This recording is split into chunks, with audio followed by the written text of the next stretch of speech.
Meu nome é Wilson Barros, tenho 58 anos. Quando abri o testamento da Márcia, esperava encontrar instruções sobre a casa, sobre as economias, sobre como dividir nossos poucos bens. Mas havia apenas uma linha escrita à mão.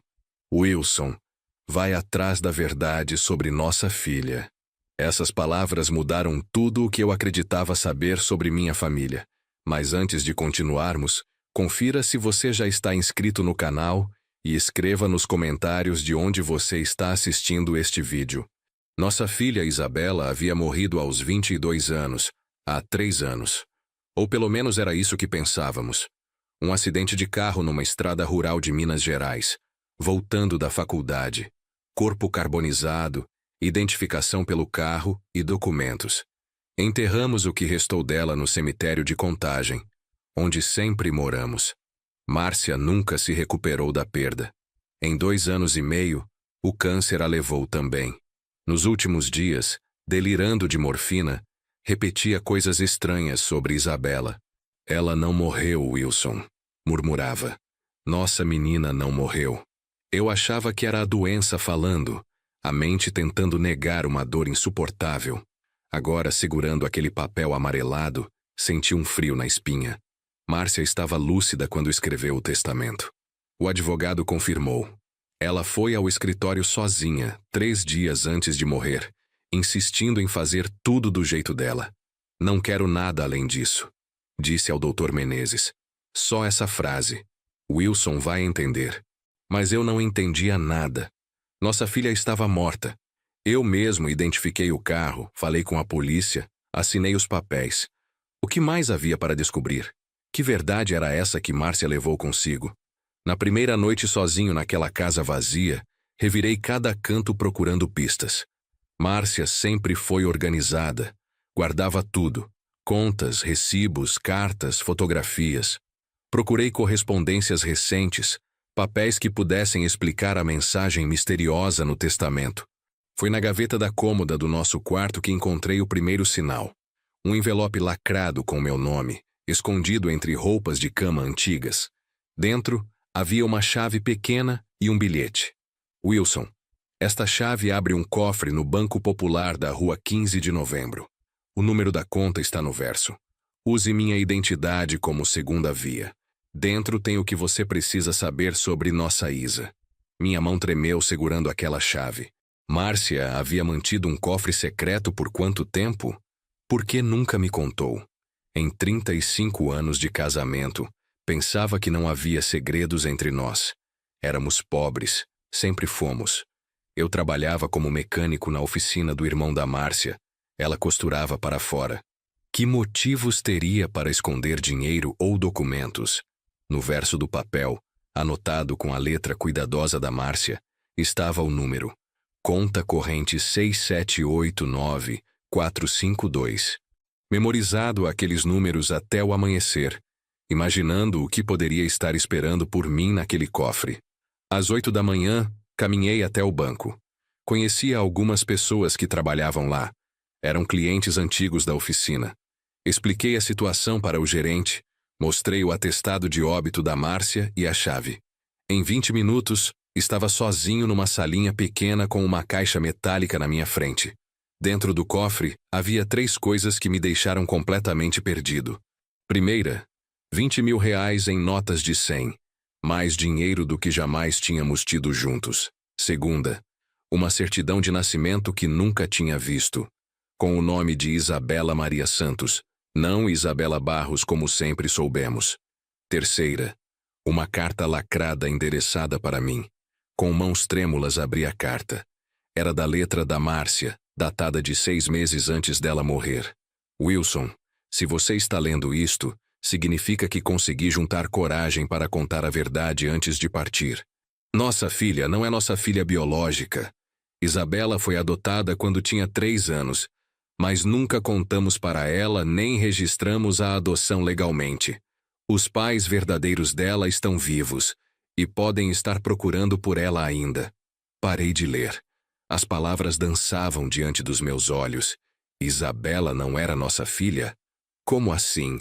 Eu me lembrava de pegar ela no colo quando pequena, de ensinar ela a andar de bicicleta, de brigar com namorados quando cresceu. Como podia não ser minha filha? Continuei lendo. A mãe biológica da Isa se chama Dulce Santos. Mora em Betim. Entregou a menina para nós porque não tinha condições de criar, mas sempre quis ela de volta. Quando a Isa completou 18 anos, a Dulce começou a mandar cartas querendo encontrar ela. Eu escondi as cartas de você porque tinha medo de perder nossa menina. Minha cabeça girava. Márcia havia escondido cartas? De alguém procurando por Isabela?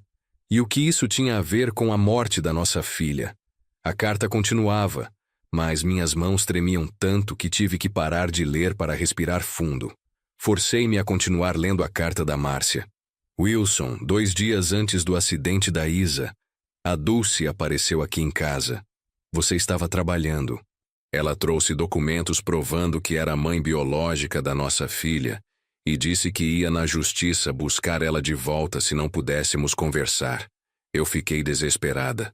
Contei para a Isa na mesma noite. Parei novamente. Isabela havia descoberto que era adotada 2 dias antes do acidente? Por que Márcia nunca me contou isso? A carta prosseguia. Nossa menina ficou revoltada comigo, Wilson. Gritou, chorou, disse que toda sua vida tinha sido uma mentira. Saiu de casa dizendo que ia conhecer a mãe verdadeira e que nunca mais queria ver nossa cara. No dia seguinte, aconteceu o acidente. Agora tudo começava a fazer sentido de uma forma terrível. Isabela não estava voltando da faculdade no dia do acidente. Estava indo ao encontro da mãe biológica em Betim. A estrada onde aconteceu o acidente fazia sentido nesse contexto. Wilson, sei que escondi coisas demais de você. Depois do funeral, a Dulce veio me procurar novamente. Disse que tinha certeza de que não era nossa Isa no caixão. O corpo estava muito queimado para ter certeza, e ela sentia no coração de mãe que a filha ainda estava viva. Eu não acreditei na época.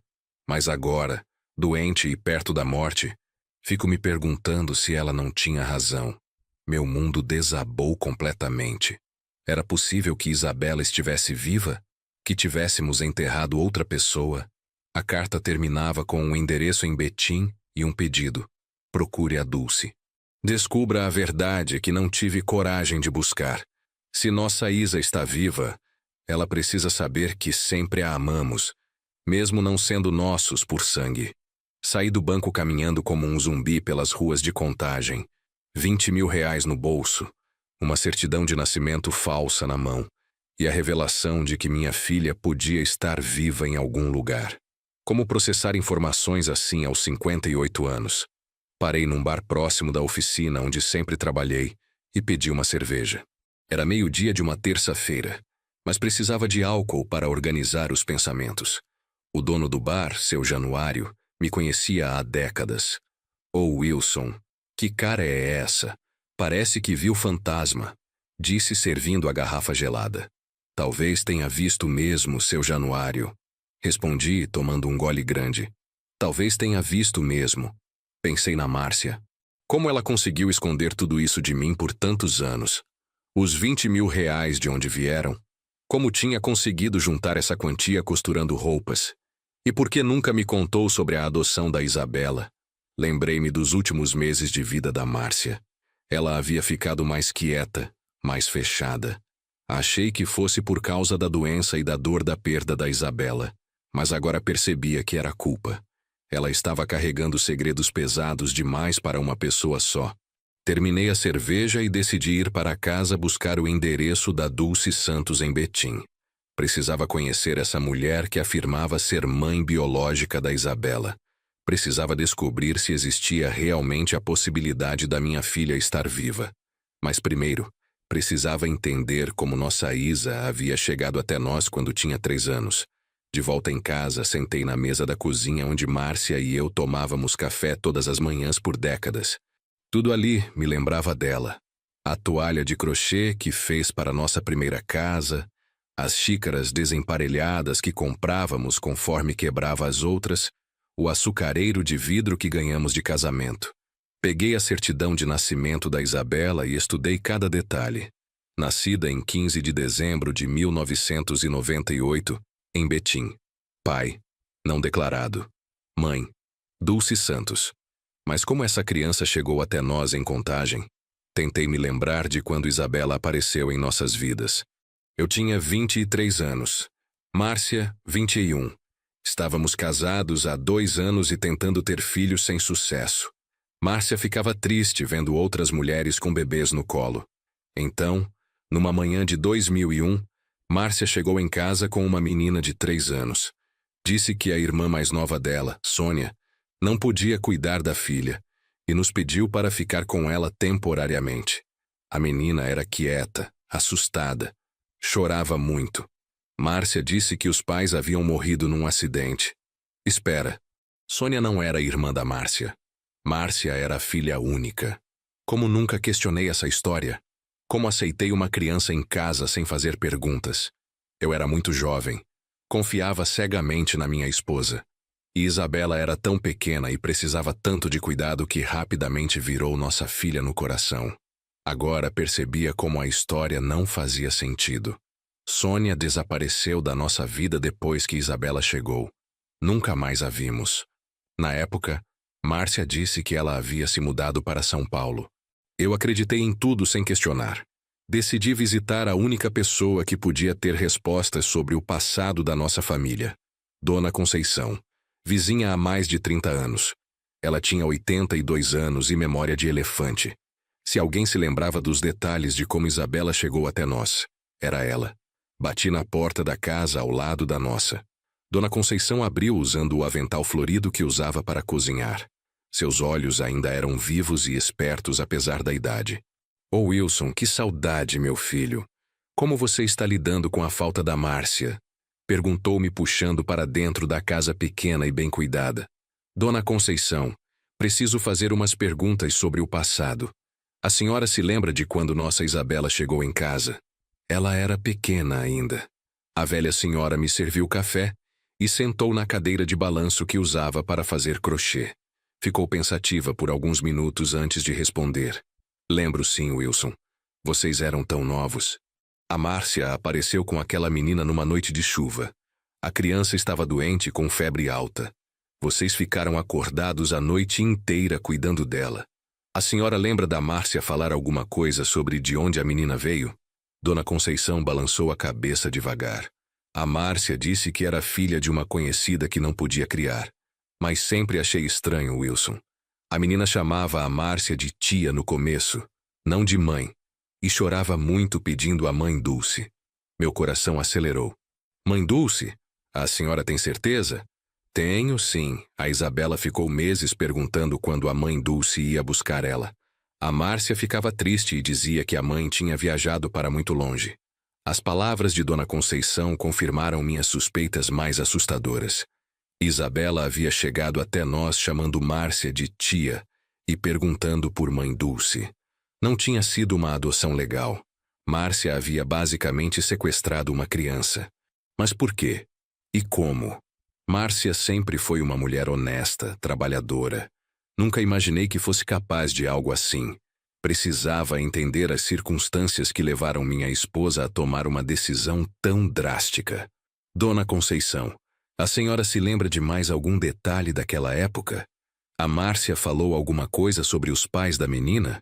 A vizinha idosa fechou os olhos, concentrando-se nas memórias antigas. A Márcia estava muito abalada naqueles primeiros meses, Wilson. Chorava escondido, eu via pela janela.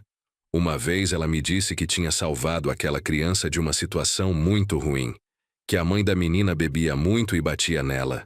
Isso poderia explicar as ações da Márcia. Se Dulce Santos era alcoólatra e maltratava Isabela, minha esposa pode ter achado que estava fazendo a coisa certa ao tirar a criança daquele ambiente. Mas ainda assim, era sequestro. Era crime.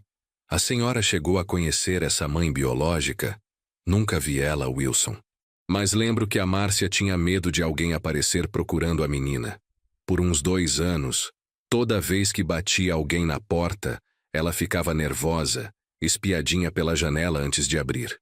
Saí da casa da Dona Conceição, com mais perguntas do que respostas. Márcia havia pego Isabela para protegê-la de maus tratos, mas nunca legalizou a situação. Viveu décadas com medo de alguém descobrir a verdade. E quando Dulce finalmente apareceu procurando pela filha, Márcia preferiu esconder de mim a não enfrentar a realidade. Naquela tarde, dirigindo minha velha Paraty pelas ruas de Betim, senti o peso de todas as descobertas dos últimos dias. O endereço que Márcia havia deixado era numa região periférica da cidade. Casas simples, ruas sem asfalto. O mesmo tipo de bairro onde sempre moramos em Contagem. Estacionei em frente ao número 412 da Rua das Flores. Era uma casa pequena, pintada de azul desbotado, com um pequeno quintal na frente onde cresciam algumas plantas. Respirei fundo antes de bater na porta. Uma mulher de uns 50 anos atendeu. Tinha cabelos grisalhos presos num coque simples e olhos cansados, mas gentis. Usava um vestido caseiro e avental. Pareceu surpresa em me ver. Boa tarde, senhora. Estou procurando por Dulce Santos. Sou eu, respondeu com voz cautelosa. O que deseja? Meu nome é Wilson Barros. Era pai da Isabela. O rosto dela mudou completamente. Os olhos se encheram de lágrimas instantaneamente, e ela levou as mãos ao peito como se tivesse levado um soco.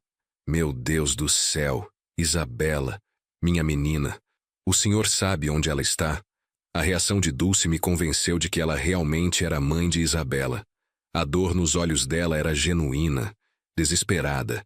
Era a mesma dor que senti quando achei que havia perdido minha filha. Senhora Dulce, preciso conversar com a senhora. É complicado. Ela me convidou para entrar. A casa era simples, mas limpa e bem cuidada.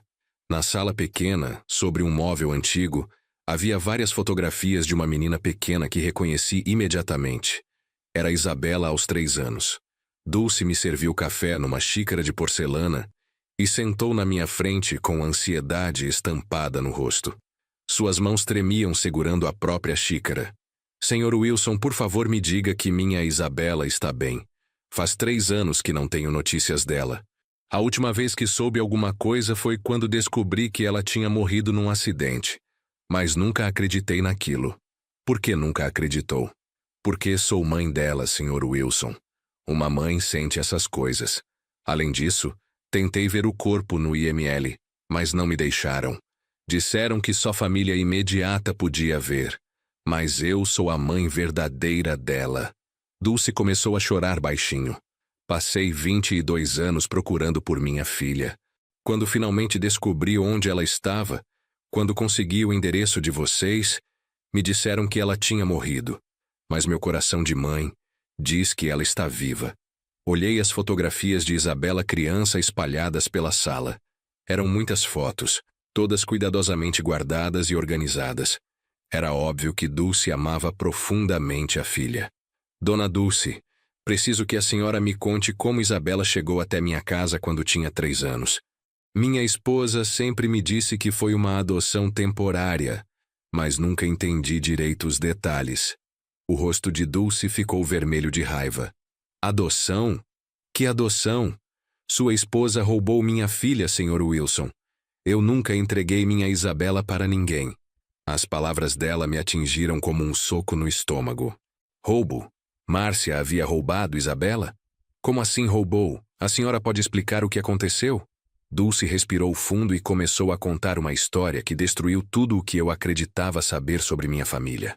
Sr. Wilson, em 2001 eu estava passando por um momento muito difícil da minha vida. Meu marido havia me abandonado quando descobriu que eu estava grávida. Eu estava desempregada, morando de favor na casa da minha irmã com a Isabela. Bebia para esquecer os problemas, confesso. Ela limpou as lágrimas com as mãos. Mas eu amava minha filha mais que tudo no mundo. Nunca bati nela, nunca machuquei. Só bebia depois que ela dormia. Durante o dia, cuidava dela direitinho. Sua esposa trabalhava numa creche onde eu deixava a Isabela enquanto procurava emprego. A Márcia era muito carinhosa com minha menina. Sempre elogiava como ela era esperta e bonita. Eu ficava agradecida por ter alguém cuidando bem da minha filha. Parei de respirar. Márcia trabalhava numa creche? Ela nunca me contou isso. Sempre disse que só costurava para fora desde que casamos. Um dia a Márcia me chamou para conversar. Disse que estava preocupada com a Isabela, que a menina chegava na creche com fome às vezes, que eu parecia estar bebendo mais. Ofereceu para ficar com minha filha alguns dias, só para eu me organizar e procurar emprego. Dulce começou a soluçar. Eu aceitei, Sr. Wilson. Pensei que seria bom para a Isabela ficar numa casa com mais estrutura por uns dias. A Márcia prometeu que era só temporário, que depois de uma semana eu poderia buscar minha menina. A história estava se revelando mais terrível do que imaginava. Márcia havia aproveitado a situação vulnerável de Dulce para ficar com Isabela. No dia que fui buscar minha filha, continuou Dulce, a Márcia não estava na creche. As outras funcionárias disseram que ela havia pedido demissão de uma hora para outra. Ninguém sabia onde ela morava. Dulce se levantou e foi buscar uma caixa numa estante. Dentro havia papéis antigos, endereços escritos à mão, fotografias. Gastei todos os meus centavos procurando pela Márcia e pela Isabela. Contratei até um investigador particular com o pouco dinheiro que consegui juntar. Mas vocês tinham sumido completamente. Mudaram de bairro, não deixaram rastro. Ela me mostrou uma pasta cheia de papéis. Passei anos indo na polícia, mas como eu era pobre e tinha problema com bebida, ninguém me levava a sério. Diziam que eu tinha abandonado minha filha e agora estava inventando história de sequestro. Senti uma dor no peito vendo o desespero daquela mulher. Dulce havia passado mais de 20 anos procurando pela filha que Márcia e eu criamos como nossa. Enquanto nós éramos uma família feliz, ela estava sofrendo a dor de não saber onde estava sua criança. Sr. Wilson, quando finalmente consegui localizar vocês há 3 anos, descobri que minha Isabela já estava adulta. Fui até sua casa para conversar, explicar a situação. Sua esposa ficou desesperada, disse que iam contar a verdade para a menina. 2 dias depois soube do acidente. Mas quando fui no IML tentar ver o corpo da minha filha, me disseram que não era parente, que só o pai e a mãe legais podiam ver. Mas eu sou a mãe verdadeira dela. Os olhos de Dulce brilharam com determinação. Por isso nunca acreditei que minha Isabela morreu naquele acidente. Uma mãe sabe quando perde um filho, Sr. Wilson. E eu não senti isso. A revelação de que Márcia havia trabalhado numa creche me deixou completamente confuso. Em mais de 30 anos de casamento, ela nunca mencionou esse emprego. Sempre disse que só costurava em casa para complementar nossa renda. Por que esconder algo assim? Dona Dulce, a senhora tem certeza de que minha esposa trabalhou numa creche? Ela nunca me contou isso. Tenho certeza, sim. Era a creche municipal do bairro São José, em Betim. A Márcia trabalhava lá há uns 6 meses quando conheceu minha Isabela. Sempre falava de vocês, de como queriam ter filhos, mas não conseguiam. Isso explicava muita coisa. Márcia estava desesperada para ser mãe e encontrou uma criança em situação vulnerável. Aproveitou minha ausência durante o trabalho para arquitetar o sequestro da Isabela. Sabia que eu faria perguntas se soubesse a história verdadeira. Sr. Wilson, o senhor acredita que minha filha pode estar viva? A pergunta de Dulce ecoou na minha cabeça. Era possível que Isabela estivesse viva? Se estava, onde poderia estar? E por que não havia entrado em contato conosco depois do suposto acidente? Dona Dulce, preciso investigar essa possibilidade. Mas primeiro preciso entender uma coisa. Se a senhora sempre soube que Isabela estava viva no coração, por que demorou tanto para nos procurar? Dulce abaixou a cabeça envergonhada. Porque sou pobre, Sr. Wilson. Porque tenho histórico de alcoolismo. Porque durante anos a polícia me tratou como maluca. Demorei muito tempo para conseguir provas de que era realmente mãe da Isabela. Só consegui uma cópia da certidão de nascimento há 5 anos. Ela me mostrou uma certidão idêntica à que encontrei no cofre da Márcia. Saí da casa de Dulce com mais dúvidas do que certezas, mas com uma convicção crescente de que Isabela poderia estar viva. O amor desesperado daquela mulher pela filha era real demais para ser ignorado. E a história do corpo carbonizado demais para a identificação sempre me incomodou, mesmo na época. Decidi ir direto ao IML onde havia identificado o corpo 3 anos atrás. Precisava falar com alguém que estivesse presente na época, revisar os procedimentos Entender se realmente tínhamos enterrado nossa filha ou uma estranha. O Dr. Carvalho, legista-chefe, ainda trabalhava lá. Era um homem sério, de uns 60 anos, que conhecia seu trabalho. Expliquei minha situação e pedi para revisar o caso.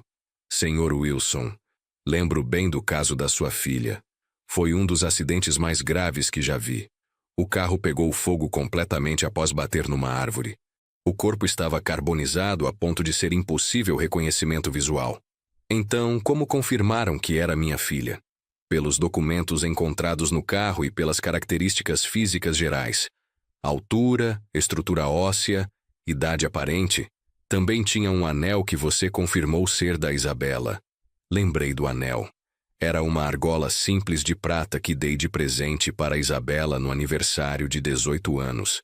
Estava no dedo da vítima, meio derretido pelo fogo. Foi isso que me convenceu na época. Doutor, é possível que tenha havido um erro de identificação? O legista ficou pensativo. É possível, sim. Em casos de carbonização completa, sempre há margem para erro.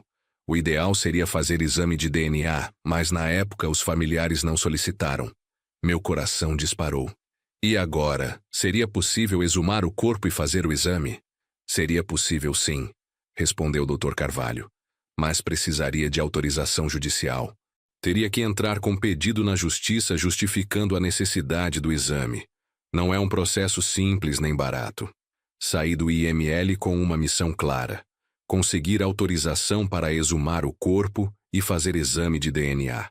Se não fosse Isabela, significaria que minha filha estava viva em algum lugar.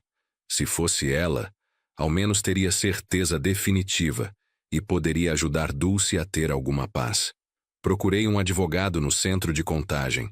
Dr. Henrique Mendes tinha um escritório pequeno, mas boa reputação. Expliquei toda a situação. A descoberta da adoção irregular, o encontro com Dulce, as dúvidas sobre a identificação do corpo. Senhor Wilson, seu caso é complexo. Basicamente, o senhor está admitindo que sua esposa cometeu sequestro de menor. Isso pode trazer complicações legais para o senhor também. Doutor, só quero saber se minha filha está viva ou morta. Se ela está viva, preciso encontrá-la. Se está morta, preciso ter certeza para poder seguir com minha vida. O advogado passou 2 horas revisando os documentos que eu havia trazido.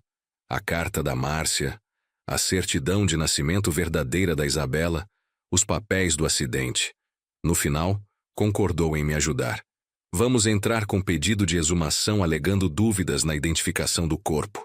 É um caso incomum, mas temos argumentos sólidos. Vai custar cerca de R$ 5.000 entre taxas judiciais e honorários. Pensei nos R$ 20.000 que Márcia havia deixado. Era como se ela soubesse que eu precisaria desse dinheiro para descobrir a verdade. Enquanto aguardava a tramitação do processo judicial, decidi investigar por conta própria as circunstâncias do acidente de Isabela. Peguei todos os papéis da polícia que havia guardado e estudei os detalhes que na época não me chamaram atenção. O acidente aconteceu numa terça-feira à noite, por volta das 22 horas, na rodovia que liga Betim a Contagem. Isabela estava dirigindo meu carro, um Gol velho que empresto para ela ir à faculdade. O carro bateu numa árvore e pegou fogo imediatamente. Mas havia algumas inconsistências que não fazia sentido. Primeira, Isabela estava indo no sentido contrário à nossa casa. Se estivesse voltando da faculdade, deveria estar vindo de Belo Horizonte, não indo para lá. Segunda, não havia marcas de frenagem no asfalto, como se não tivesse tentado evitar o acidente. Terceira inconsistência, e a mais perturbadora. Segundo o relatório policial, havia sinais de que outra pessoa estava no carro. Foi encontrado um segundo cinto de segurança preso, mas apenas um corpo. Na época, o delegado disse que podia ter sido um defeito no cinto ou algo que se prendeu durante o impacto. Agora, conhecendo a história toda, as peças começavam a se encaixar diferente. Isabela estava indo ao encontro de Dulce quando aconteceu o acidente. Possivelmente não estava sozinha no carro. E se a pessoa que morreu não foi Isabela, mas alguém que estava com ela. Decidi voltar ao local do acidente pela primeira vez desde aquela noite terrível 3 anos atrás. Era uma estrada secundária entre Betim e Contagem, cercada de mata fechada dos dois lados. Durante o dia, parecia um local tranquilo, mas à noite devia ser muito escuro e perigoso. A árvore onde meu carro havia batido ainda estava lá, marcada por uma cicatriz escura no tronco. Parei a Paraty no acostamento e caminhei até o local exato. Ainda havia pedaços de vidro no chão e metal retorcido entre a grama. Um homem de uns 40 anos se aproximou de mim. Vestia roupas simples de trabalhador rural e carregava uma enxada. "O senhor é parente da moça que morreu aqui?" perguntou tirando o boné em sinal de respeito. "Sou o pai dela." "Por que pergunta?" "Eu moro ali naquela casa." Apontou para uma construção simples uns 100 metros estrada adentro. "Na noite do acidente, eu ouvi o barulho da batida e vim correndo ajudar. Cheguei aqui uns 5 minutos depois." Meu coração acelerou. "O senhor viu alguma coisa que não contou para a polícia?" O homem olhou em volta, como se tivesse medo de ser ouvido. "Olha, senhor, eu contei para o delegado na época, mas ele disse que era impressão minha por causa do choque. Mas eu tenho certeza do que vi." "O que o senhor viu?" "Quando cheguei aqui, o carro já estava pegando fogo. Mas eu juro que vi uma pessoa correndo mata adentro, se afastando do acidente. Gritei para ela, ofereci ajuda, mas ela continuou correndo e desapareceu no mato." As palavras do homem me deixaram eletrizado. Alguém havia fugido do local do acidente? Alguém que estava no carro com Isabela? "Senhor, o senhor conseguiu ver se era homem ou mulher?" Pela forma de correr e o tamanho, parecia ser uma mulher jovem. Cabelo comprido, roupas escuras, mas estava muito longe, e eu estava nervoso com o fogo do carro. "E o senhor tem certeza de que contou isso para a polícia?" "Contei, sim, mas o delegado disse que quando acontece acidente assim, é comum as pessoas acharem que viram coisas por causa do susto. Disse que não tinha como alguém sair andando de um acidente daqueles." Agradeci ao homem e voltei para casa com a cabeça fervilhando. Se realmente alguém havia fugido do acidente, e se essa pessoa era a Isabela, significava que minha filha estava viva há 3 anos e nunca entrou em contato comigo. Mas por quê? Por que fugiria? Por que deixaria que acreditássemos que estava morta? E quem era a pessoa que morreu no carro? Naquela noite, revirei novamente todos os papéis do acidente. Procurei detalhes que pudessem confirmar a história do homem da estrada. No relatório médico da vítima, havia uma informação que não prestara atenção antes. Vítima do sexo feminino, altura aproximada a 1,60 m, estrutura óssea delicada, idade estimada entre 20 e 25 anos. Isabela tinha 1,65 m. Não era uma diferença grande, mas existia, e a vítima podia ter até 25 anos, enquanto Isabela tinha exatos 22 quando aconteceu o acidente. 2 semanas depois, Dr. Henrique me ligou com boas notícias. O juiz havia autorizado a exumação e o exame de DNA. O processo custaria exatamente R$ 4.800, praticamente todo o dinheiro que restava dos 20 mil deixados por Márcia. "Senhor Wilson, o exame está marcado para quinta-feira que vem. O senhor precisa estar no cemitério às 8 da manhã. Vai ser um processo difícil. Tem certeza de que quer presenciar?" "Tenho certeza, doutor. Preciso saber a verdade." Na quinta-feira, acordei antes do sol nascer. Tomei banho, vesti minha roupa mais séria e fui para o cemitério de Contagem, onde acreditávamos ter enterrado Isabela. Estava nervoso como nunca estive na vida. Em algumas horas saberia se minha filha estava realmente morta ou se havia uma possibilidade dela estar viva. O Dr. Carvalho chegou com uma equipe técnica e equipamentos especiais. O processo de exumação é meticuloso, respeitoso, mas inevitavelmente perturbador. Ver o caixão da pessoa que achávamos ser nossa filha sendo retirado da terra mexeu comigo profundamente. "Sr. Wilson, o exame de DNA vai demorar cerca de 15 dias para ficar pronto", explicou o Dr. Carvalho. "Mas posso fazer uma análise preliminar da arcada dentária aqui mesmo. Se o senhor trouxe os registros odontológicos da Isabela, Podemos ter uma resposta mais rápida. Graças a Deus, Márcia sempre guardou todos os papéis médicos e odontológicos de Isabela numa pasta organizada. Trouxe os raios-x dos dentes que ela havia feito aos 18 anos para colocar aparelho. Em 2 horas, Dr. Carvalho me chamou para uma conversa reservada. Sr. Wilson, não precisa esperar o resultado do DNA. A arcada dentária não confere com os registros da Isabela. Essa não é sua filha. As palavras do legista ecoaram na minha cabeça como um sino. Não era Isabela. Minha filha não estava naquele caixão. Após 3 anos de luto, descobria que Isabela podia estar viva. Mas ao mesmo tempo, uma nova pergunta terrível surgiu. Quem era a mulher que enterramos? Quem morreu no meu carro naquela noite? Doutor, é possível identificar quem é essa pessoa? Vamos tentar. O exame de DNA pode ser comparado com bancos de dados de pessoas desaparecidas.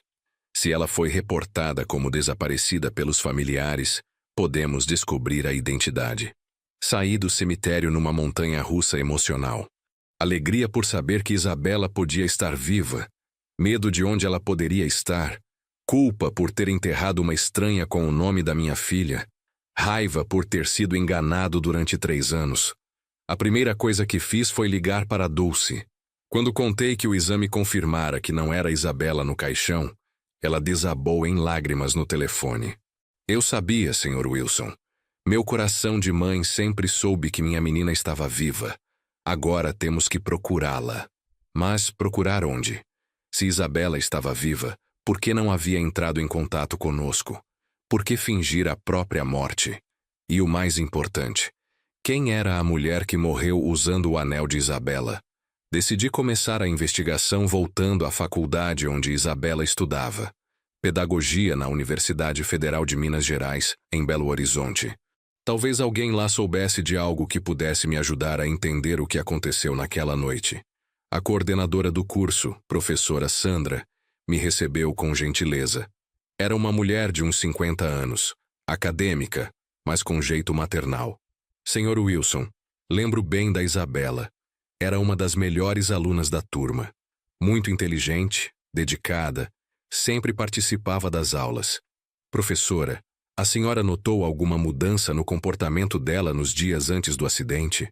Notei, sim. Na última semana de aula que teve conosco, a Isabela estava muito estranha.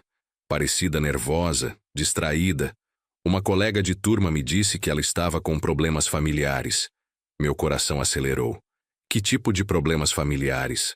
A colega não entrou em detalhes, mas disse que a Isabela havia descoberto algo sobre a família que a deixou muito abalada. Algo sobre sua origem, se não me engano. Isso confirmava o que Márcia havia escrito na carta. Isabela descobriu que era adotada e ficou revoltada. Mas por que isso a levaria a fingir a própria morte? Professora, a senhora poderia me dar o contato dessa colega? Posso sim. Se chama Fernanda Costa. Era a melhor amiga da Isabela na faculdade.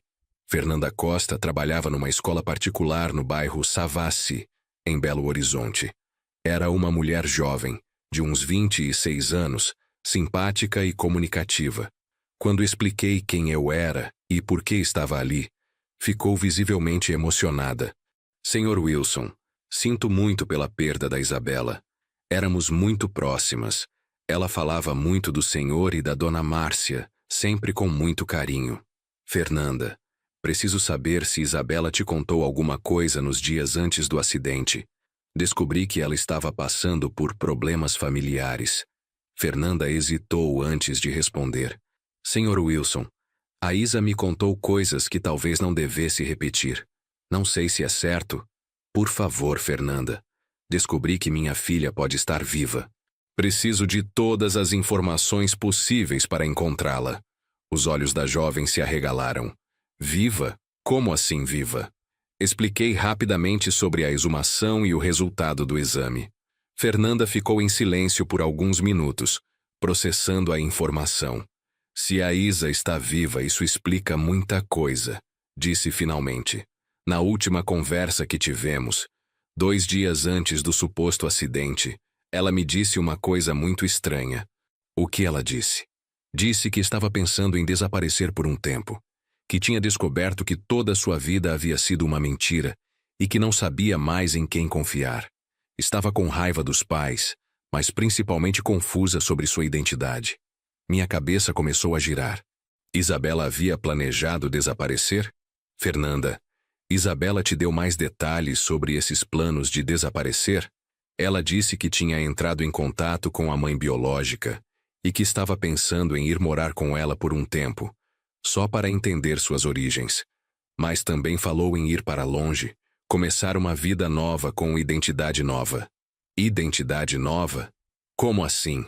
A Isa sempre foi muito inteligente, Sr. Wilson. Sabia que se quisesse realmente desaparecer, teria que conseguir documentos falsos, emprego em outro nome, essas coisas. Chegou até a pesquisar sobre isso na internet da faculdade. Cada revelação de Fernanda pintava um quadro mais claro. Isabela não havia morrido num acidente.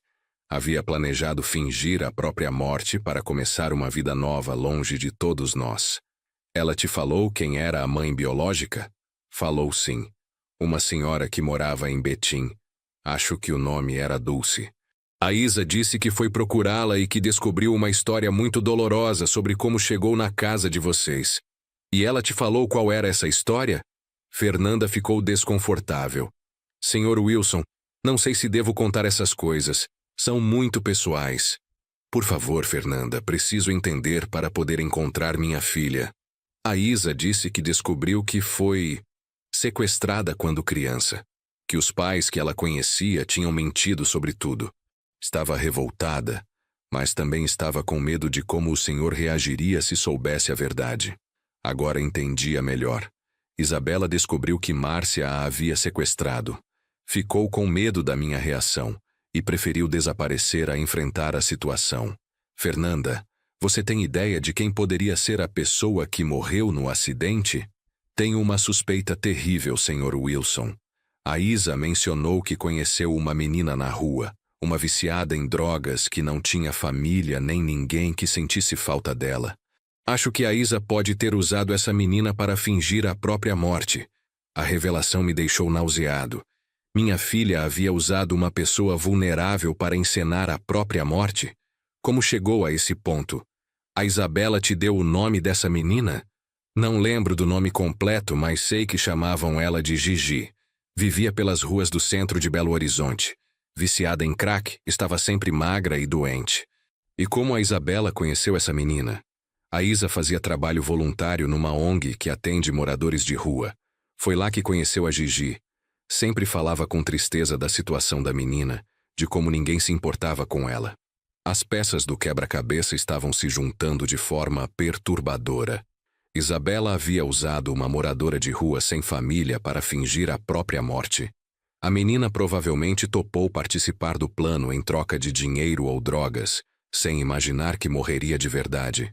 Fernanda, Isabela tinha dinheiro para executar um plano assim? Tinha, sim. Nos últimos meses, começou a trabalhar como professora particular de crianças ricas. Estava juntando dinheiro para se formar e sair da casa de vocês. Depois que descobriu sobre a adoção, disse que queria ficar independente financeiramente. Saí do encontro com Fernanda com uma mistura de horror e determinação. Horror por descobrir que minha filha havia causado a morte de uma pessoa inocente para fingir a própria morte. Determinação para encontrá-la e fazê-la responder pelas consequências dos atos dela. Mas também sentia um alívio estranho. Isabela estava viva. Mesmo que tivesse feito algo terrível, minha menina estava viva em algum lugar. Decidi procurar informações sobre a tal Gigi nas ruas de Belo Horizonte. Se ela realmente era uma moradora de rua viciada, alguém nos pontos de uso de drogas do centro deveria conhecê-la. Passei o dia percorrendo a região da rodoviária, Praça da Estação, Viaduto Santa Teresa. Mostrava uma foto da Isabela para as pessoas, perguntando se conheciam uma menina chamada Gigi que andava com ela. Foi numa casa de passagem para viciados que encontrei alguém que se lembrava de Gigi. Um homem de uns 40 anos, magro e maltratado pelas drogas, mas com olhos inteligentes. Lembro da Gigi, sim. Menina nova, devia ter uns 20 anos. Viciada pesada em crack. Vivia por aqui pedindo dinheiro. Você se lembra dela andar com uma universitária? Uma menina bem vestida, cabelo comprido. Lembro sim. A universitária apareceu aqui algumas vezes conversando com a Gigi.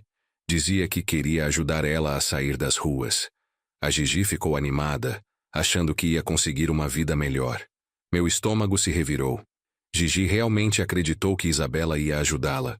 Não imaginava que estava sendo usada num plano para fingir uma morte. Você se lembra da última vez que viu a Gigi? Lembro sim. Foi uns 3 dias antes dela sumir. Estava eufórica. Disse que ia viajar com a universitária, que iam começar uma vida nova longe daqui. Mostrou até um dinheiro que tinha ganhado. Quanto dinheiro? Eram umas notas de 50, acho que uns R$ 300. Para quem não tinha nada, era uma fortuna. A Gigi disse que era só um adiantamento, que depois ia ganhar muito mais. Cada detalhe confirmava minha teoria mais terrível. Isabela havia oferecido dinheiro para Gigi participar do que ela acreditava ser um plano de fuga. A menina viciada topou sem saber que morreria no processo. Você sabe o nome completo da Gigi? O nome verdadeiro dela era Giovanna, acho. Giovanna alguma coisa. Mas todo mundo chamava de Gigi mesmo. Ela não falava muito da família. Acho que tinham expulsado ela de casa por causa das drogas. Pelo menos agora tinha um nome para investigar. Giovanna, uma jovem viciada que morreu no lugar da minha filha. Uma pessoa que, apesar dos problemas, não merecia o destino que teve. Voltei para casa naquela noite decidido a entrar em contato com a polícia. Tinha informações suficientes para abrir uma investigação sobre homicídio. Isabela havia causado a morte de Giovanna, mesmo que não tivesse sido intencional. Mas antes de fazer isso, queria tentar encontrar minha filha pessoalmente. Queria ouvir da boca dela o que realmente aconteceu naquela noite. Na manhã seguinte, voltei à casa de Dulce em Betim. Se Isabela estava viva e havia entrado em contato com a mãe biológica, Dulce precisava saber de algo.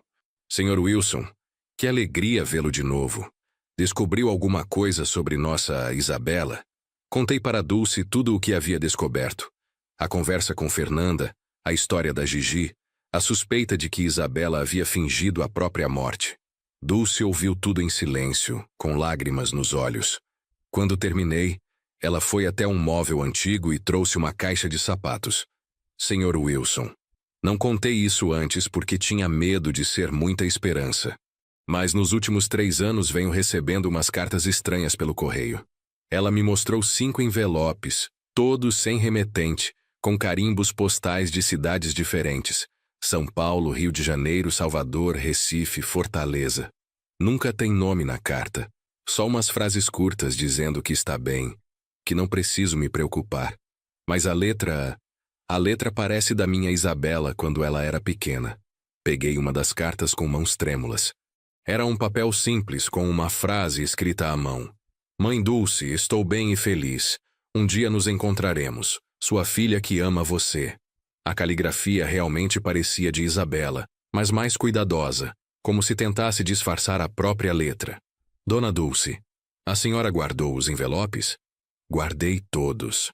Ela me mostrou os carimbos postais. A primeira carta era de São Paulo, 6 meses depois do suposto acidente. As outras vinham de cidades cada vez mais distantes e ao norte do país. Dona Dulce, a senhora respondeu essas cartas? Como? Não tem endereço para a resposta. Só posso esperar a próxima chegar. Estudei os carimbos postais tentando encontrar um padrão. São Paulo, Rio de Janeiro, Salvador, Recife, Fortaleza. Isabela estava se movendo para o norte do país, talvez fugindo ou seguindo algum plano específico. A última carta era de Fortaleza, do Ceará, datada de 2 meses atrás.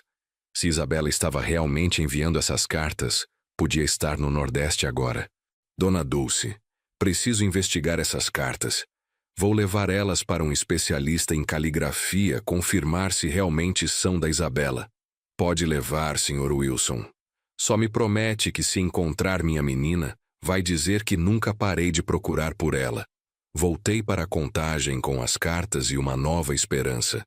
Se Isabela estava viva e enviando sinais para Dulce, significava que estava arrependida da decisão de desaparecer. Talvez quisesse voltar para casa, mas não sabia como. Procurei um especialista em grafologia no centro de Belo Horizonte. Dr. Antônio Reis tinha uma pequena firma que prestava serviços para empresas e tribunais.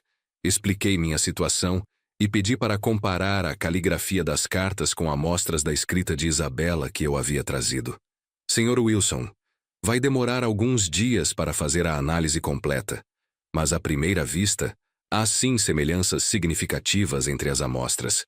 A pessoa que escreveu essas cartas conhece muito bem a caligrafia original.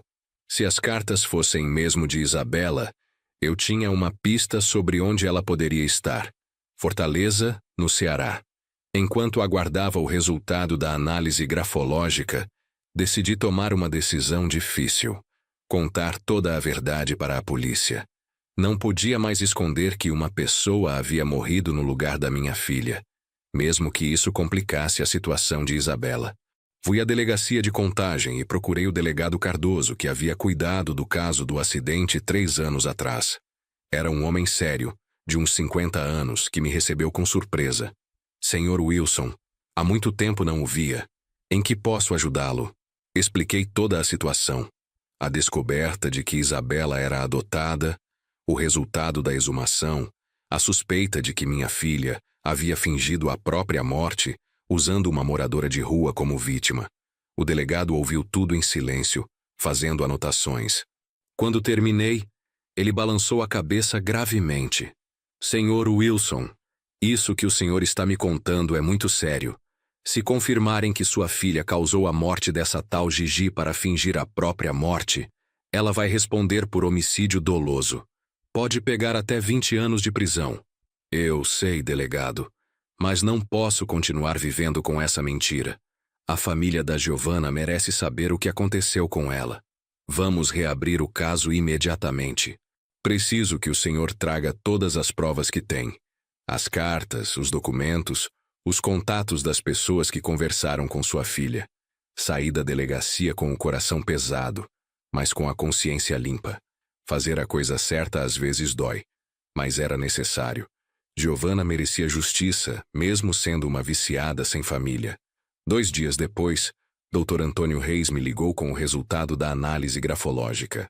Sr. Wilson, posso confirmar com 90% de certeza que as cartas foram escritas pela mesma pessoa que produziu as amostras de caligrafia da Isabela. Há tentativa de disfarçar a letra, mas as características fundamentais são idênticas. Finalmente tinha a confirmação de que Isabela estava viva e havia passado os últimos 3 anos enviando cartas para Dulce. Minha filha estava no Ceará, provavelmente em Fortaleza. Naquela mesma tarde, o delegado Cardoso me ligou. Sr. Wilson, conseguimos identificar a vítima do acidente. Giovanna Silva Santos, 21 anos, natural de Belo Horizonte. Tinha registro de passagens pela polícia por pequenos furtos relacionados ao vício em drogas. A mãe dela fez boletim de ocorrência por desaparecimento 2 dias antes do acidente. Giovanna tinha mãe. Tinha uma família que sentia falta dela. Isso tornava o crime da Isabela ainda mais grave. A mãe da Giovanna ainda está viva? Está sim. Dona Aparecida. Mora no bairro Concórdia, em Belo Horizonte. Nunca parou de procurar pela filha. Vou ter que comunicar a ela que encontramos o corpo. Pensei em Dona Aparecida. Uma mãe que passou 3 anos sem saber o que aconteceu com a filha viciada. Assim como Dulce havia sofrido procurando por Isabela, Dona Aparecida sofreu procurando por Giovanna. Delegado, eu gostaria de falar pessoalmente com Dona Aparecida. Sinto que devo isso a ela. Posso arranjar um encontro. Mas lembre-se, sua filha vai ser procurada por homicídio. Se souber onde ela está, o senhor tem obrigação legal de informar. O encontro com Dona Aparecida foi um dos momentos mais difíceis da minha vida. Era uma mulher de uns 50 anos, trabalhava como empregada doméstica e morava numa casa pequena no subúrbio de Belo Horizonte.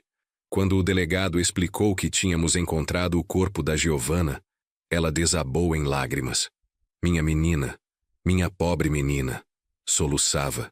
Eu sabia que ela tinha morrido. Uma mãe sente essas coisas. Mas sempre tive esperança de que ela aparecesse, que largasse as drogas e voltasse para casa. Era impossível não me ver nela. Duas mães que haviam perdido filhas por causa das decisões da minha Isabela. Uma perda real, outra fingida. Dona Aparecida, sinto muito por sua perda. Sei que nada que eu disser vai trazer sua filha de volta. Mas quero que saiba que vou fazer tudo para que quem causou a morte dela pague pelo crime. O senhor sabe quem foi?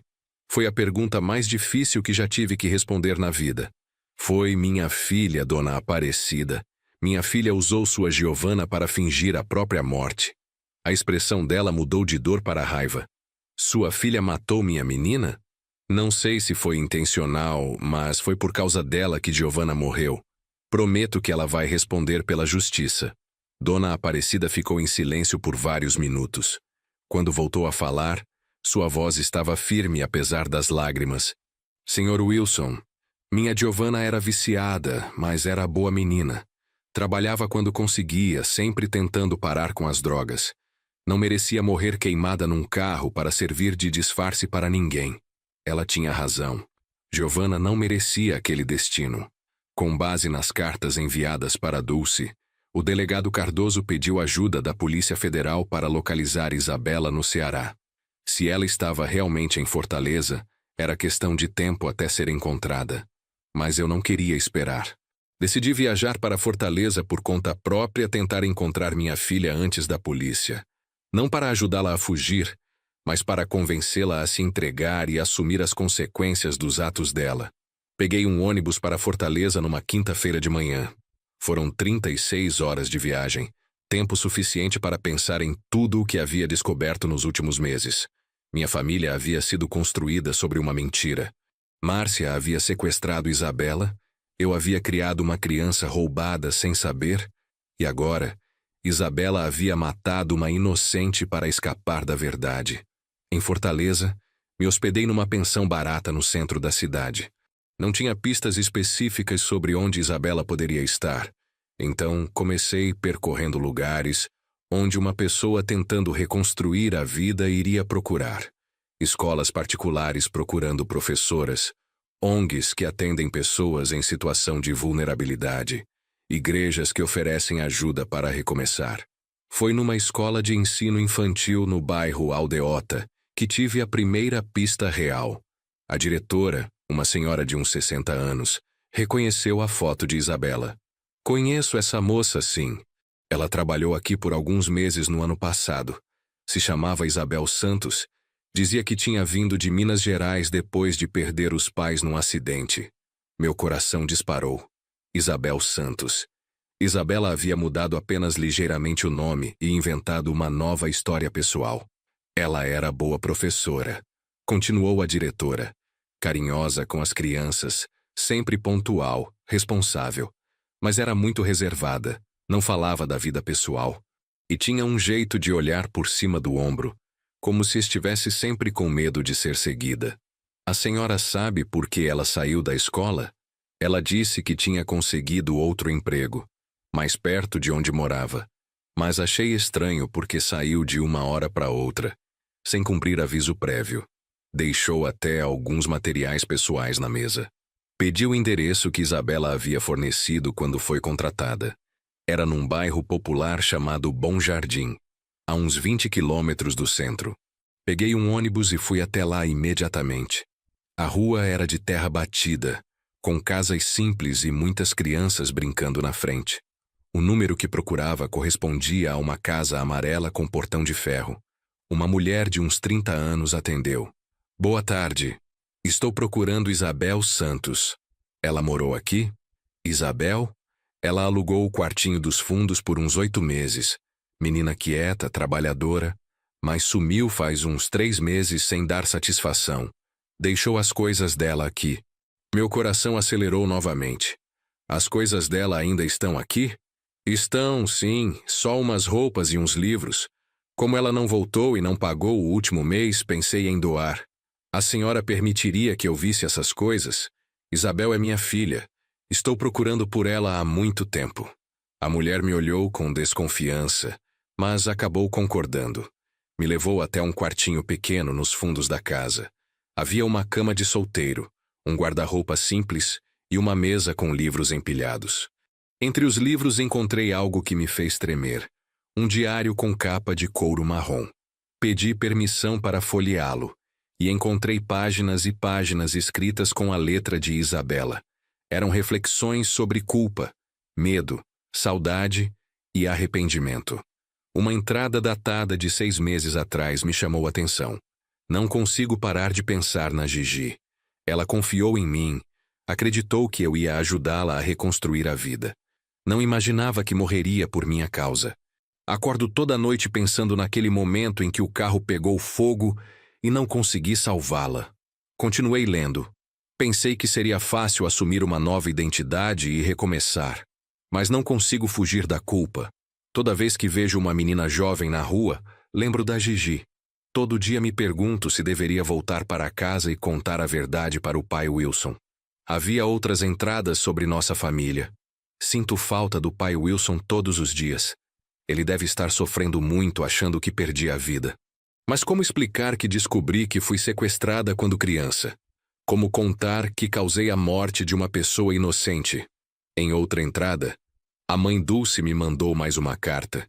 Disse que nunca parou de me procurar, que me ama independente do que aconteceu no passado. Às vezes penso em voltar para Betim e conhecê-la melhor. Mas e se ela também me rejeitar quando souber a verdade? O diário revelava uma Isabela atormentada pela culpa e pelo medo.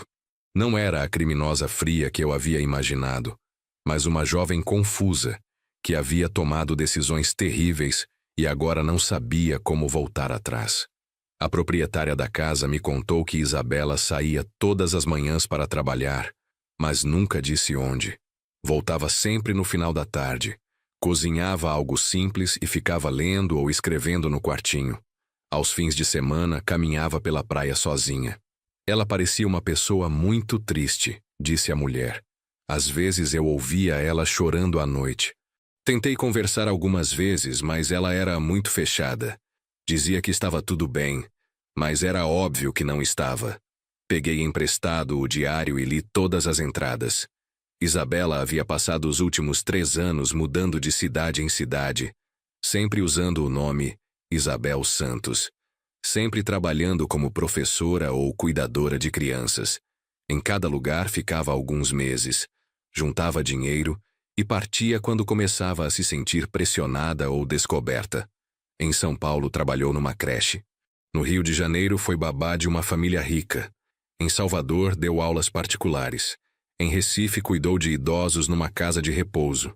Em Fortaleza voltou a trabalhar com crianças na escola onde a encontrei. Mas o padrão era sempre o mesmo. Chegava com documentos falsos, trabalhava por alguns meses e desaparecia quando alguém fazia muitas perguntas sobre seu passado. Era uma vida de constante fuga e medo.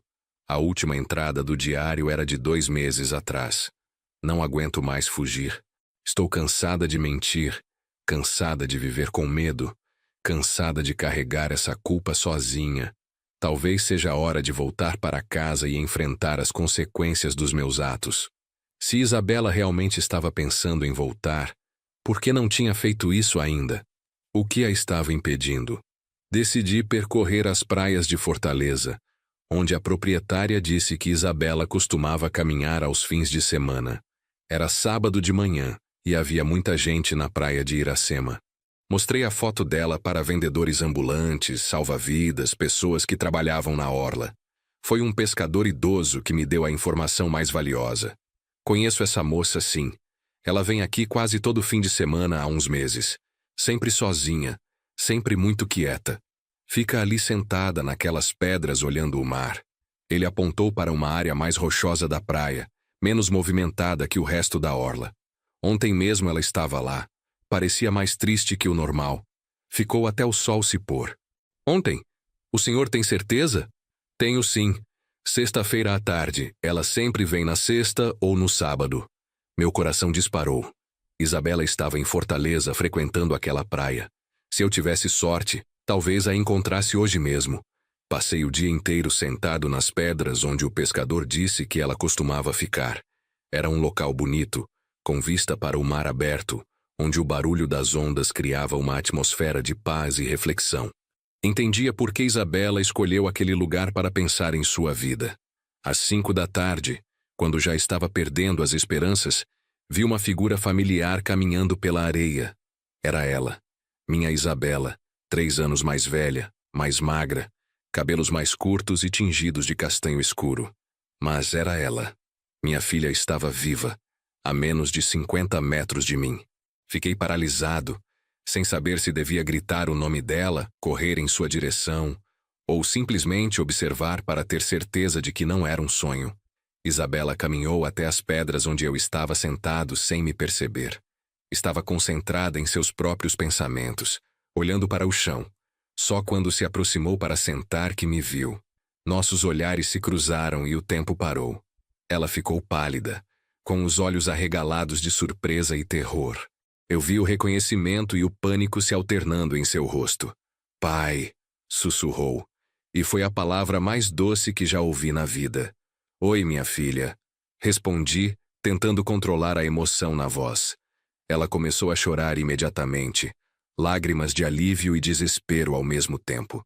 Ficamos alguns minutos em silêncio, apenas nos olhando, processando o reencontro depois de 3 anos de separação. "Como me encontrou?", perguntou finalmente. "Foi uma longa jornada, Isa. Sua mãe... A Márcia deixou uma mensagem no testamento pedindo para eu descobrir a verdade sobre você. Descobri sobre a Dulce, sobre sua adoção, sobre o acidente." Ela abaixou a cabeça envergonhada.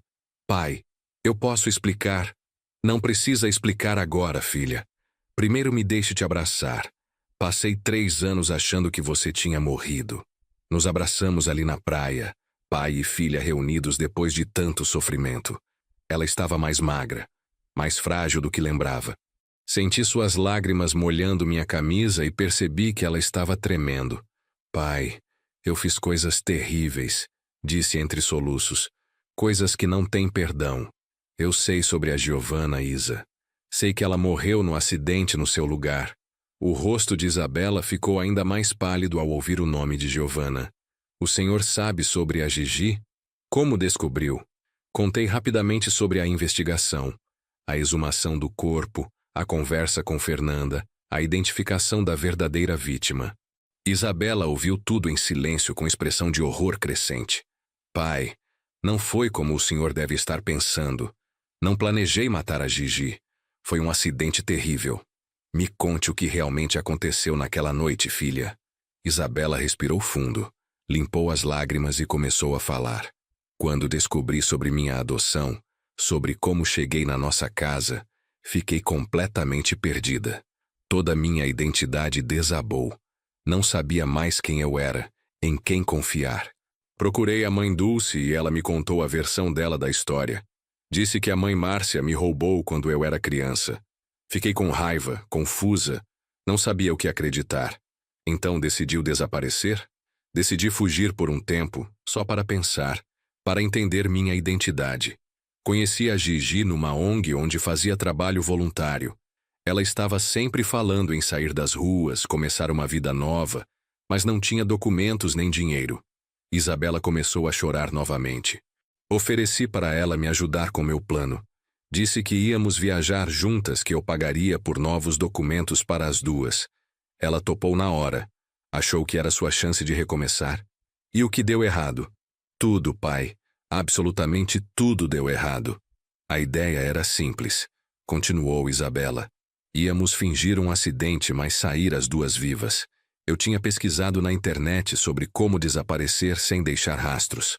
O plano era bater o carro numa estrada deserta, sair antes dele pegar fogo, deixar meus documentos e o anel que o senhor me deu e desaparecer junto com a Gigi. Mas algo saiu errado. A Gigi estava muito drogada, pai. Eu não sabia o quanto até entrarmos no carro. Ela havia fumado crack antes de me encontrar e estava completamente fora de si. Eu devia ter cancelado tudo, mas estava desesperada demais. Isabela cobriu o rosto com as mãos. Quando bati o carro na árvore, conforme planejado, consegui sair rapidamente. Mas quando fui ajudar a Gigi, ela estava inconsciente. O impacto havia batido a cabeça dela no vidro. Tentei arrastá-la para fora, mas o carro pegou fogo muito rápido demais. E você não conseguiu salvá-la? Tentei, pai, juro que tentei. Mas o fogo se espalhou muito rápido e ela estava pesada demais. Queimei as mãos tentando tirá-la de lá. Veja. Ela mostrou as palmas das mãos, onde pude ver cicatrizes antigas de queimaduras. No final, tive que escolher entre morrer junto com ela ou fugir. Escolhi fugir como uma covarde. Ouvi ela gritando dentro do carro em chamas e não consegui fazer nada. Agora entendia a tortura mental que minha filha havia vivido nos últimos 3 anos. Não era apenas culpa por ter causado um acidente. Era culpa por ter abandonado uma pessoa para morrer queimada viva. Isa, por que você não voltou para casa depois do acidente? Por que não contou a verdade? Porque tinha medo, pai. Medo de ir presa, medo da reação do Senhor, medo de enfrentar a família da Gigi. E quanto mais tempo passava, mais difícil ficava voltar. Mas você mandou cartas para a Dulce todos esses anos. Mandei porque me sentia culpada por ela também. A mãe Dulce passou décadas procurando por mim, sofrendo sem saber onde eu estava. Era o mínimo que podia fazer para aliviar a dor dela. Ficamos em silêncio por alguns minutos, ouvindo o barulho das ondas. O sol estava se pondo no horizonte, pintando o céu de laranja e vermelho. Era um momento bonito, mas carregado de dor. Pai, o Senhor vai me entregar para a polícia? A pergunta que eu sabia que viria. A pergunta para a qual não tinha uma resposta fácil. Isa, eu já comuniquei tudo à polícia. Eles sabem que você está viva e que a Giovanna morreu no seu lugar. Você é procurada por homicídio culposo. Ela assentiu, como se esperasse essa resposta. Eu sei que mereço ser punida. Não consigo mais viver fugindo, pai. Estes 3 anos foram um inferno. Toda noite sonho com a Gigi gritando no carro em chamas. Toda manhã acordo pensando em como poderia ter feito diferente. Você quer se entregar? Quero sim. Mas antes quero fazer algumas coisas. Quero pedir desculpas para a família da Gigi. Quero conhecer melhor a mãe Dulce. E quero passar um tempo com o Senhor, se for possível. Passei o domingo inteiro com Isabela, conversando sobre os últimos 3 anos. Ela me contou sobre os lugares por onde passou, os empregos que teve, as pessoas que conheceu. Era uma vida de constante solidão e medo. Mas ela havia encontrado propósito cuidando de crianças e idosos. Cuidar de outras pessoas me fazia sentir menos culpada, explicou, como se pudesse compensar um pouco o mal que causei a Gigi. Também conversamos sobre a família. Isabela ficou devastada ao saber que Márcia havia morrido de câncer. Pai, apesar de tudo, eu amava a mãe Márcia. Sei que ela me sequestrou quando criança, mas ela me criou com amor. Nunca me bateu, nunca me tratou mal. Sempre me fez sentir querida e amada. Sua mãe te amava muito, Isa. Ela morreu carregando a culpa de não ter contado a verdade sobre sua origem. Acho que no fundo sempre soube que um dia você descobriria tudo. E o Senhor, pai, consegue me perdoar por tudo que fiz? Por ter mentido, por ter causado a morte da Gigi, por ter deixado o Senhor sofrer, achando que eu tinha morrido? Era uma pergunta difícil. Parte de mim estava com raiva dela pelas escolhas que fez. Outra parte estava apenas grata por tê-la viva de volta. Isa, você é minha filha. Não importa o que descobrimos sobre sua origem. Não importa os erros que cometeu. Eu te amo e sempre vou te amar. Isso não significa que aprovo suas decisões, mas significa que vou te apoiar para enfrentar as consequências delas. Na segunda-feira, fomos juntos à Polícia Federal em Fortaleza. Isabela se entregou voluntariamente. O processo judicial foi longo e doloroso. Isabela foi acusada de homicídio culposo e falsidade ideológica. Contratei o melhor advogado que consegui pagar com o dinheiro que restava da herança de Márcia. O Dr. Roberto Silva era especialista em casos criminais complexos. Depois de analisar toda a situação, achou que podíamos conseguir uma pena reduzida. A entrega voluntária conta muito a favor dela, explicou. Além disso, não houve intenção de matar. Foi um acidente durante a execução de outro crime, mas sem dolo. Podemos pleitear homicídio culposo ao invés de doloso. Isabela passou 2 meses presa preventivamente enquanto o processo tramitava.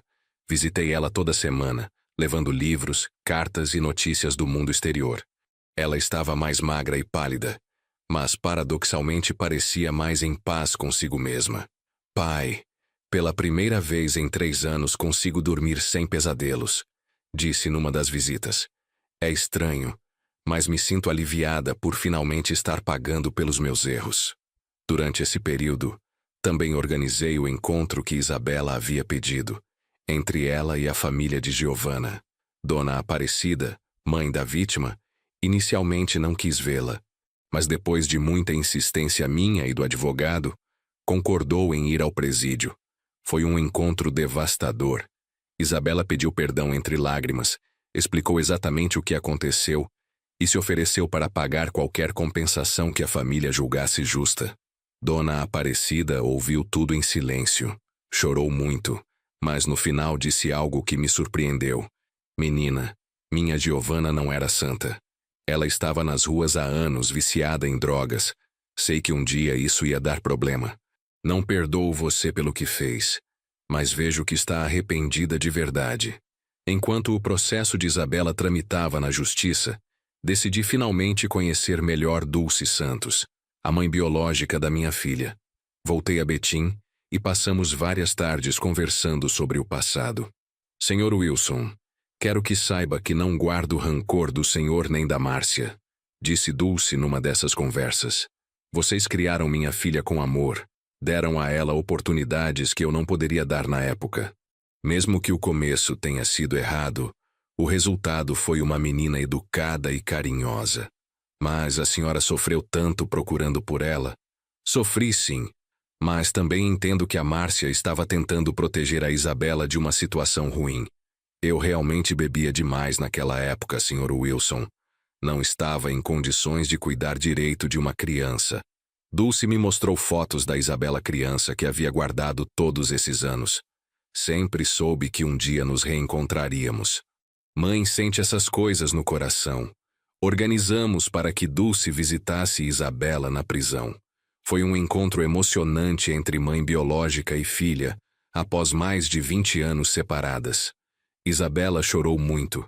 Pediu desculpas por ter demorado tanto para procurá-la, e Dulce a perdoou imediatamente. Minha menina, você é tudo o que eu sempre quis na vida, disse Dulce abraçando Isabela. Não importa o que aconteceu, você voltou para mim. Ficou decidido que quando Isabela saísse da prisão, moraria um tempo com Dulce em Betim para conhecer melhor suas origens. Depois decidiria onde queria construir sua nova vida. 6 meses depois do início do processo, veio a sentença. Isabela foi condenada a 4 anos de prisão por homicídio culposo e falsidade ideológica, mas com direito a regime semiaberto devido à confissão espontânea e ao bom comportamento na prisão. Significava que ela poderia trabalhar durante o dia e voltar para dormir na prisão à noite.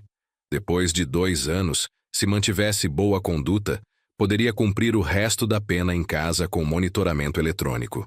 Não foi a melhor sentença possível, mas também não foi a pior, disse Dr. Roberto. Ela vai ter chance de reconstruir a vida gradualmente.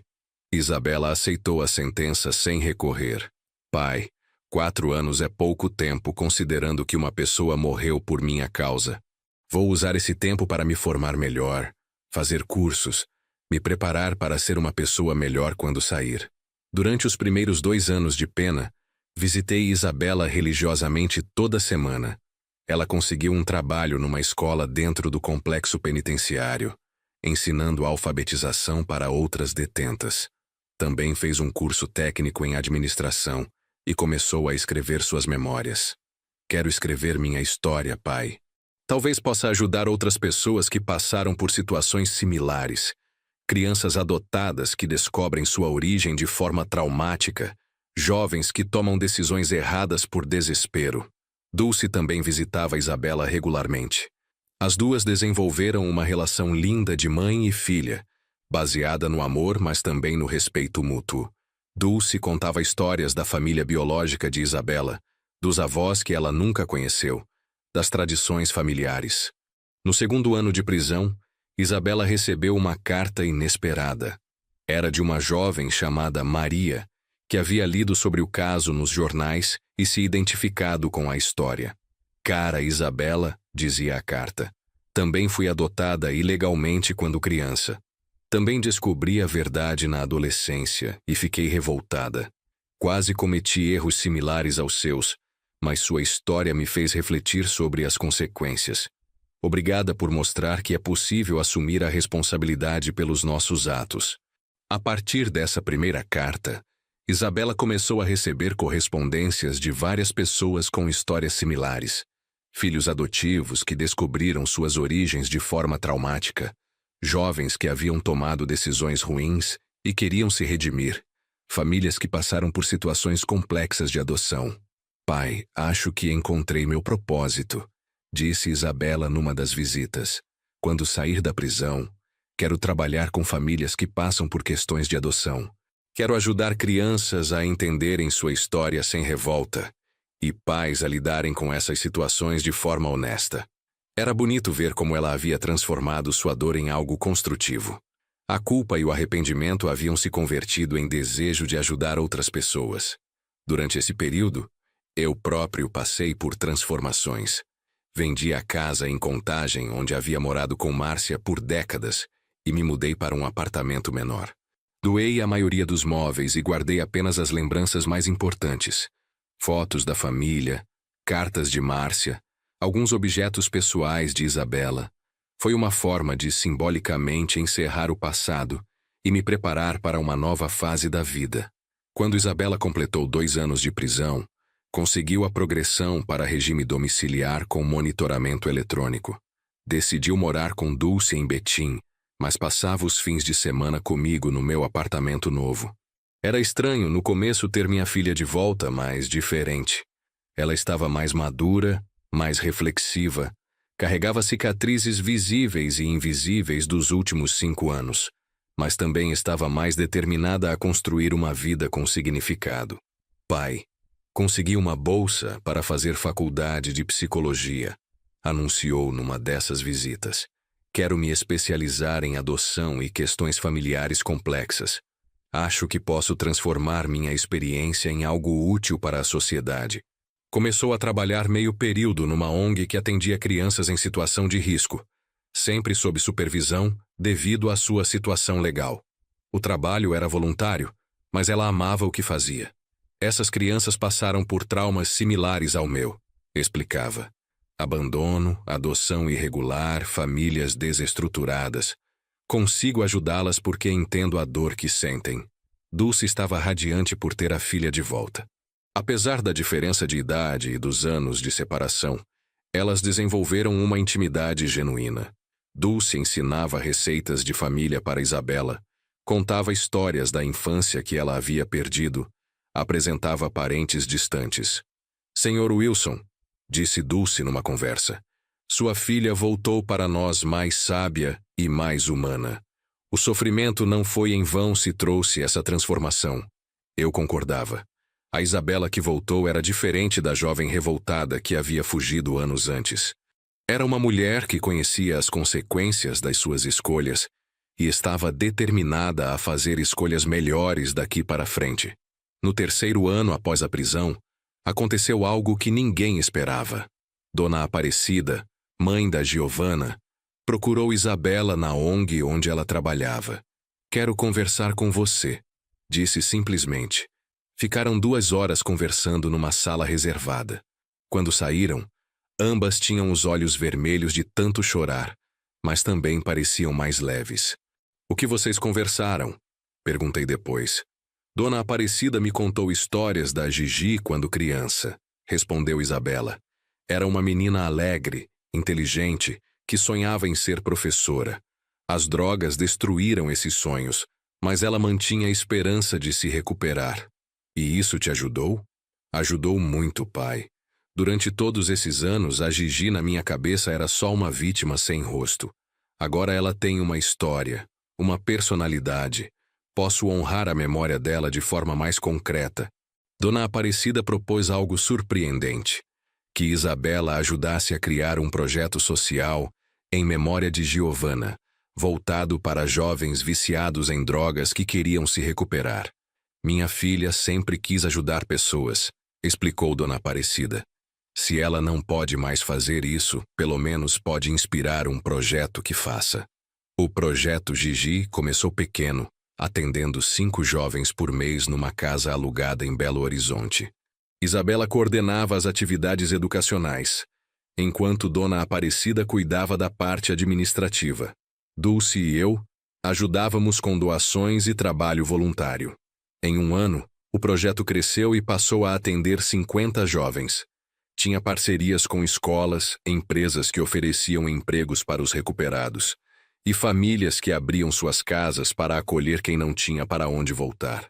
Quando Isabela completou os 4 anos de pena e finalmente ficou livre do monitoramento eletrônico, organizamos uma pequena celebração na casa de Dulce. Estavam presentes apenas nós 3, Dona Aparecida, e alguns jovens do projeto Gigi, que consideravam Isabela uma mentora. Pai, mãe Dulce, disse Isabela durante o jantar, quero agradecer por nunca terem desistido de mim. Mesmo quando cometi erros terríveis, vocês continuaram acreditando que eu poderia me tornar uma pessoa melhor. Filha, você sempre foi uma pessoa boa, respondeu Dulce. Só estava perdida por um tempo. É verdade, concordei. E olha onde chegou agora. O projeto Gigi já ajudou centenas de jovens. Sua formação em psicologia está quase terminada.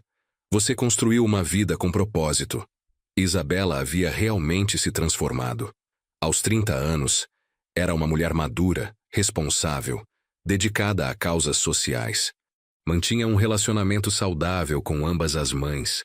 Havia feito as pazes com seu passado e estava construindo um futuro sólido. 3 meses depois, ela me procurou com uma notícia que me deixou profundamente emocionado. Pai, estou namorando. O rapaz se chamava Carlos, tinha 32 anos. Era assistente social e havia conhecido Isabela no trabalho voluntário. Era um homem sério, trabalhador, que conhecia toda a história dela e a aceitava completamente.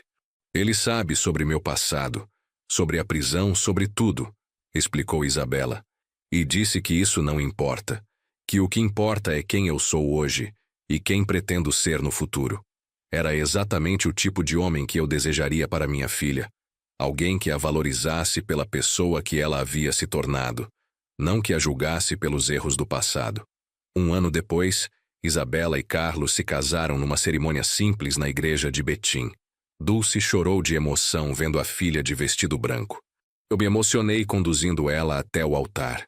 Durante a cerimônia, pensei em tudo o que havíamos passado como família.